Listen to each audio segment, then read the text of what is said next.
నమస్కారం and welcome to home cooking. ఇవాళ మనం చూడబోయే స్పెషల్ రెసిపీ ఎగ్ నూడిల్స్. ఇది ఎలా చేయాలో చూద్దాం. ఎగ్ నూడిల్స్కి కావాల్సిన పదార్థాలు ఏంటో చూద్దాం. మొదటగా ఒక ప్యాకెట్ హక్కా నూడిల్స్ వేడి నీళ్ళల్లో వేసి కొంచెం నూనె పోసుకొని ఉడకపెట్టుకొని తీసి పెట్టుకోండి. ఒక పెద్ద కడాయిలో కొంచెం నూనె పోసుకొని సన్నగా తరిగిన చిన్నులపాయలు, సన్నగా తరిగిన అల్లం ముక్కలు, ఒక ఉల్లిపాయ సన్నగా తరిగింది ఇది కూడా వేసుకొని బాగా కలుపుకోండి. ఉల్లిపాయలు బాగా ట్రాన్స్పరెంట్ అయిన తర్వాత సగం కప్పు సన్నగా తరిగిన క్యాప్సికమ్, సగం కప్పు సన్నగా తరిగిన క్యారెట్, సగం కప్పు సన్నగా తరిగిన బీన్స్ ఇవన్నీ వేసుకొని బాగా కలుపుకోండి.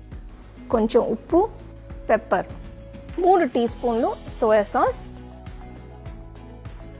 1 teaspoon chilli sauce. Chilli sauce లేకపోతే మీరు చిల్లీ పేస్ట్ కూడా వాడుకోవచ్చు.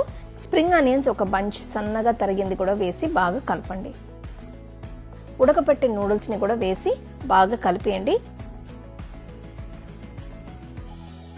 ఇప్పుడు మనం గుడ్డు సపరేట్గా పొరుటు చేయబోతున్నాం. ఒక ప్యాన్లో కొంచెం నూనె పోసుకొని 2 గుడ్లు బాగా బీట్ చేసి దాంట్లో పోసి పొరుటులాగా చేసి ఈ నూడిల్స్లో వేసి బాగా కలిపేయండి. ఆఖరిలో కొద్దిగా కొత్తిమీరని కూడా సన్నగా తరిగి దాంట్లో వేసి కలుపుకొని తింటే మీకు ఇప్పుడు ఎగ్ నూడిల్స్ తయారు. బ్రహ్మాండంగా ఉంది. సో ఈ ఎగ్ నూడిల్స్ ఎలా చేయాలో చూసారు కదా. ఇది మీరు ట్రై చేసి చూడండి, పిల్లలకి బాగా నచ్చుతుంది. ఇది ఒక మంచి లంచ్ బాక్స్ రెసిపీ కూడా.